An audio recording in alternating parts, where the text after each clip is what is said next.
And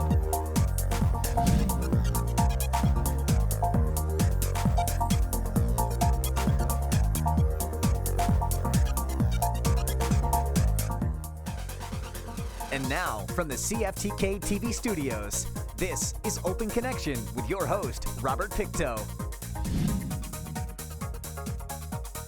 Welcome to Open Connection. I'm your host, Robert Pictou. The Tahltan Valley is a remote area located 150 kilometers southeast of Dease Lake in northern BC and is the traditional land of the Tahltan Nation. Known as the Sacred Headwaters, the valley is the birthplace of three salmon-bearing rivers, the Skeena River, Nash River, and Stikine River, and also the valley's namesake, Tahltan River. On today's Open Connection, President of the Tahltan Central Government, Chad Day. Tahltan Ja'ate, Tahltan, and Siskias.Sehi stem from the Crow clan. So Chad, I understand that you're the president of the Tahltan Central Government, and just recently there was a press release that was done regarding a mining business in your territory. Is that correct? Yeah, we recently put out a press release opposing publicly the ongoing operations of Doubleview Gold Corp. Why did you actually have to go to that level of making a press release instead of negotiating with them kind of one-on-one? We've actually been extremely patient with this company. We originally went out to this company's operations with elders that were born in the area where they are working right now, which is the Chesley Valley area close to Chesley Mountain. At that time, we had explained to them that they were in a very sensitive area, that we felt as though it was frivolous to be looking for resources there, because it was a very sacred place where our ancestors are buried, where our people were born. There's a lot of oral stories that are very key to Tahltan history and identity around that valley and the Chesley Mountain. And at that time, they stopped operating for that summer, and we were pretty shocked that they ended up trying to sue us. They tried to sue myself as the TCG president, the TCG vice president, and there were four elders.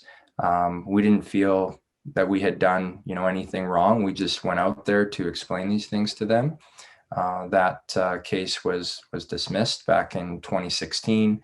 I believe the company ended up partnering with another company for a little while that came out and did some work there. In another season, maybe 2017 and or 2018. While this was happening, the Tahltan capacity was continuing to grow. We were getting far more assertive with how we wanted mineral exploration companies to behave and engage with us. We put Tahltan communication and engagement agreements together that all mineral exploration companies were to sign. We also put together opportunity agreements, and we're in the process now of also putting together exploration agreements. These agreements are basically Tahltan protocols, Tahltan laws that are very reasonable and basically ensure that we can have a meaningful relationship and ongoing dialogue with the mineral exploration industry so that they can get to know our people, our communities, our leaders, all of the Tahltan Central Government departments that they're going to need to be working with, particularly the Lands Department. And basically every step of the way, Doubleview has just been very disrespectful. They feel like they get to be the one mineral exploration company throughout Tahltan territory that doesn't need to follow our protocols. They've wasted a great deal of our time, resources, energy. And, recently we just had to put our foot down and said, listen, if you guys are going to continue to carry on this way, we are going to oppose you. And once we make that decision, there's no turning back. So unfortunately, the company has made its decision. We were extremely patient with this company. And at this point, we're going to take all steps, not just to remove them from from where they're working now, but we don't want to see this company or CEO anywhere in Tahltan territory. And those that do not know, when a mining company does come into an area, they're there for several decades and they dramatically change the landscape and impact the people that are around them. You're just doing your best to protect Tahltan, is that correct? Yeah, most definitely. I mean, there's other mineral exploration projects that are in sensitive areas. I think most of them now understand that Tahltan have a lot of capacity, a lot of knowledge, and a lot of history around the mineral exploration and mining industry. More than half of the expenditures on the mineral exploration industry in British Columbia from year to year usually take place in Tahltan territory. And again, this company has been amongst the most tone deaf and disrespectful that I've ever dealt with in my 7 years as president. And we're just not going to tolerate it anymore.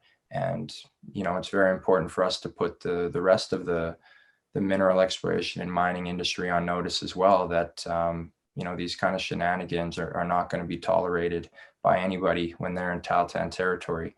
They are guests in Tahltan territory. We did not give them the permits to be there. And if they don't want to respect our people, respect our government, respect our reasonable protocols that we have in place to make sure that we can engage with them in a meaningful way, then they can pack up their drill rigs, they can pack up their stuff, and they can go work somewhere else. Open Connection will be right back after these messages. And now, from the CFTK-TV studios, this is Open Connection with your host, Robert Pictou. Thanks for staying with us. Tahltan oral history holds that the sacred headwaters are the place of where the earth was first created and where Tahltan culture began. The Caplan Valley holds many different values, spiritual, social, economic, and environmental values, which are important to the Tahltan, the province, and to all peoples living in BC. Let us return to the conversation as Chad Day shares how the Tahltan are ensuring this area is protected for future generations. I'm very, very thrilled and proud to say that we are going to establish a conservancy with BC. We worked very closely with industry, with Skeena Resources, who had these claims.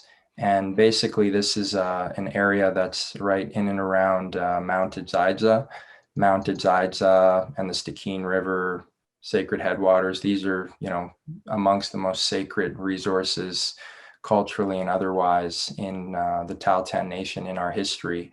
Without Mounted Zaidza, we would not have become the powerful nation with 11% of the province, because Mounted Zaidza allowed us to have obsidian, allowed us to obviously make a lot of weaponry from that obsidian, a lot of tools, a lot of trading goods that you can find even in South America to this day. Tahltan obsidian from Mounted Zaidza changed hands so many times along the trading routes of Indigenous people on Turtle Island that you can even find it down in South America.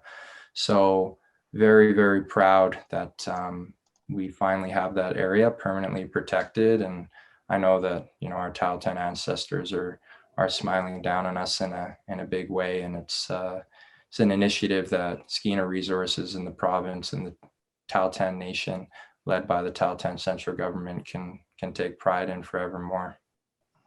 Now, this area that's set aside, about how big is it, and what's all going to be protected?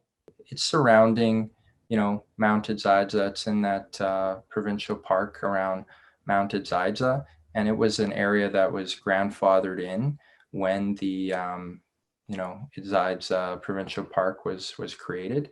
So yeah, we're very happy that this area is finally permanently protected, because it was definitely a sore spot with the Tahltan people for generations, that mining activities were still taking place so close to Mounted Zaidza, and that's not going to be a problem anymore. And those that do not know, how important are sacred land sites like Mount Aziza to the Tahltan people? Oh, I mean, it's extremely important because, as I said, areas like Mount Aziza, areas like the Chesley Valley, where Doubleview is operating right now, that we're opposing, we don't have a Tahltan Nation if it's not for these areas. We needed Mount Aziza for the tools and the weaponry that we utilized, and the Chesley Valley, Chesley Mountain specifically, according to our oral histories, that place is what saved us during some great flooding times. And money isn't everything, and Tahltan have been excellent partners with industry in the province over the years, but not everything is for sale. And areas like Mount Aziza, the Stikine River, Sacred Headwaters, Chesley Mountain, in that area, these places need to be protected for Tahltan people and for our identity forever. Open Connection will be right back after these messages. And now, from the CFTK-TV studios, this is Open Connection with your host, Robert Pictou. Welcome back to Open Connection. Last summer, Tahltan Central Government issued a press release stating it is asserting their title and rights and respectively asking hunters and wildlife enthusiasts and non-residents to refrain from traveling to Tahltan territory during COVID-19. Let us return to the conversation as Chad Day updates us on the results of that press release. We've been able to keep COVID-19 out of our communities for the most part. There was a couple gentlemen from the mining industry that quarantined in the communities after getting a positive test.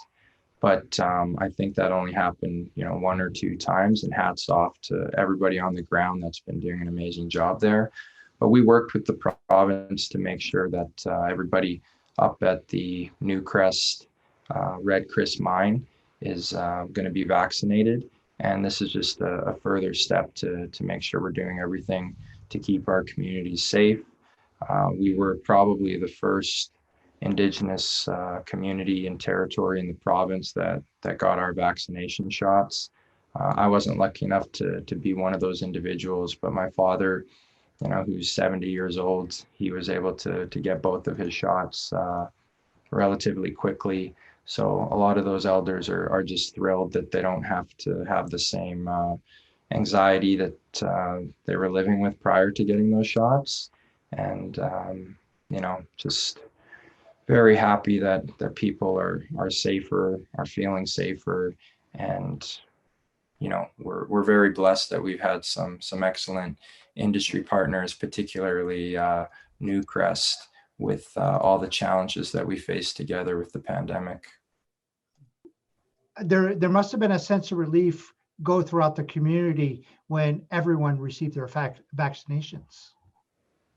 Yeah, many elders in particular called me and were very relieved when they received their vaccinations.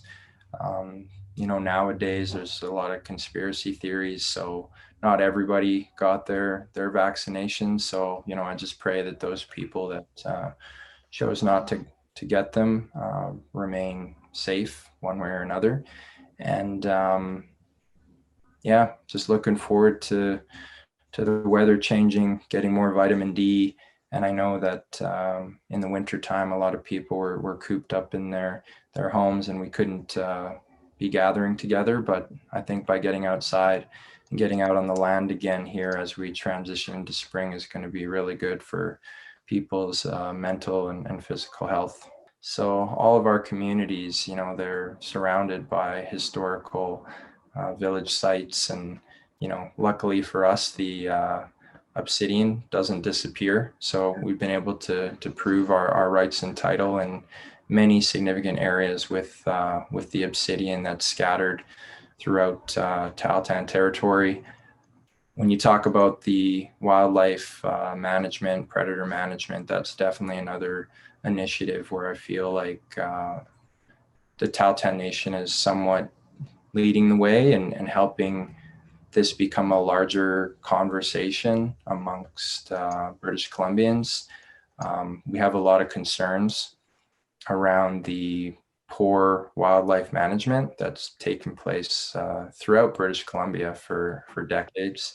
The numbers don't lie. There used to be far more ungulates throughout the province than there is today. There used to be far more ungulates in Tahltan territory than there is today. And we fully believe and understand that the reason for this is because there's been too much hunting, not enough enforcement in Tahltan territory.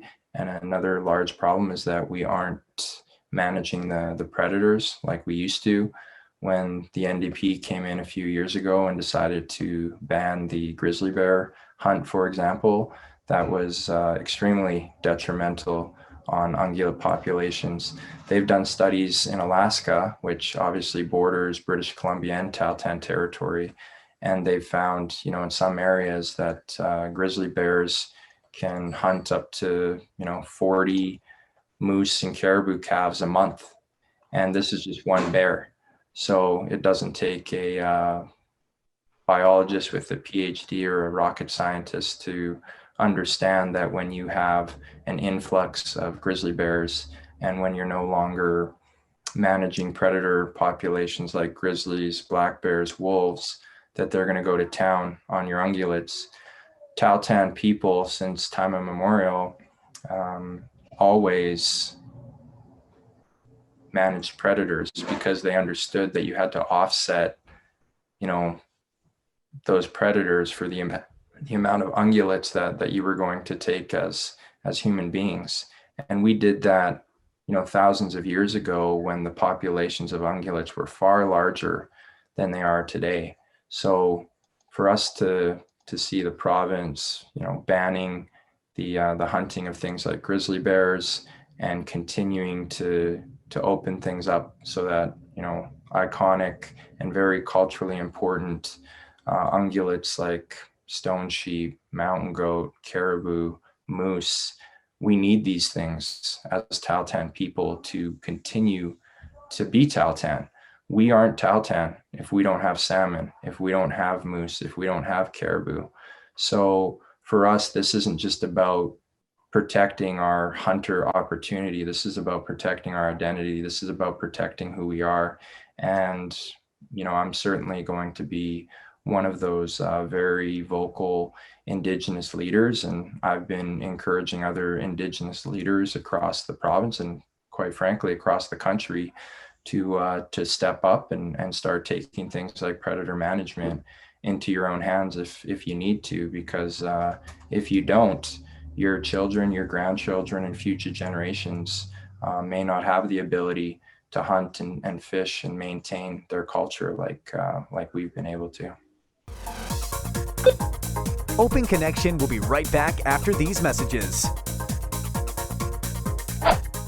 And now, from the CFTK-TV studios, this is Open Connection with your host, Robert Pictou. Grizzly bears and the Tahltan First Nation in Northwest BC have coexisted since time immemorial. The Tahltan have always responsibly harvested the bears.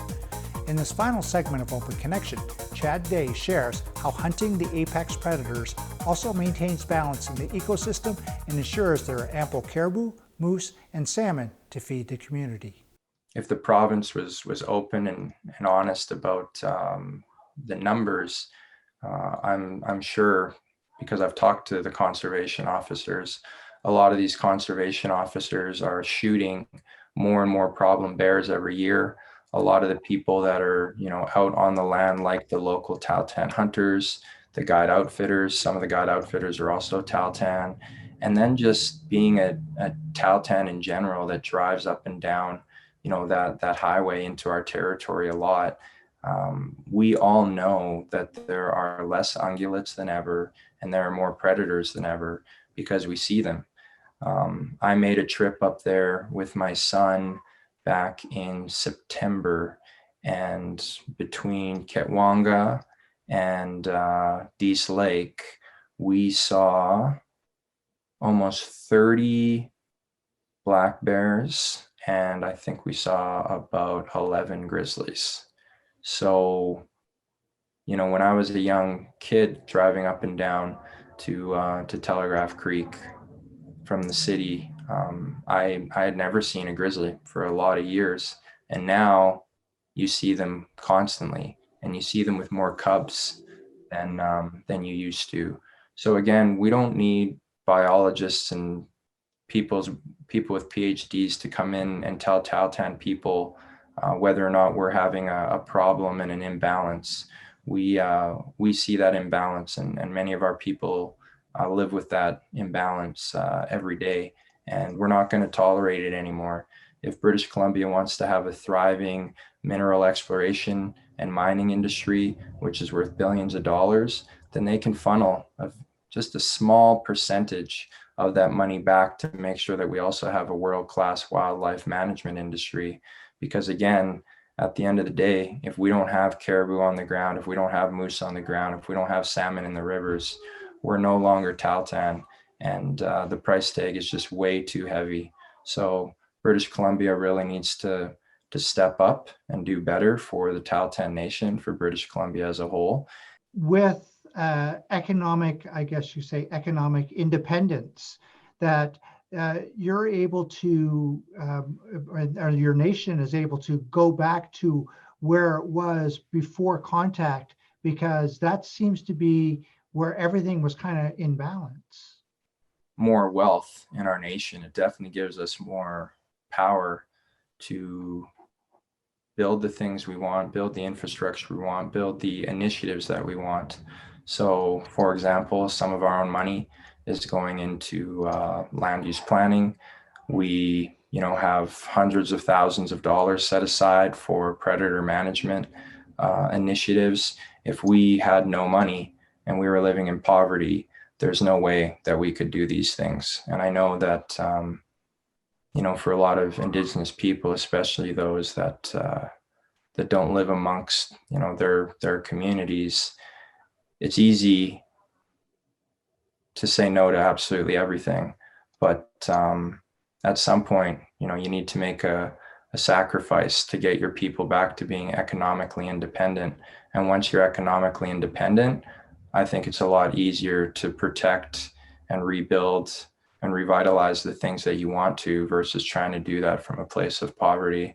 So it's not my place to speak to any other Indigenous leader or nations individually, but I just think it's a general comment that I hope people can learn from the Tahltan Nation, is that yes, we have some mining ventures, yes, we have some other industrial ventures. We do the best that we can to mitigate the negative environmental and cultural impacts, but through attaining that wealth, we've been able to build our capacity.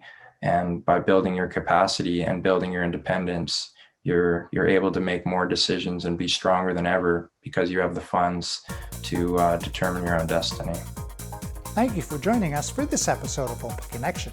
The greatest distance in the existence of man is not from here to there, but the connection from his mind to his heart. If we can conquer that distance, we can soar like an eagle and realize our immensity within. I'm Robert Pictou.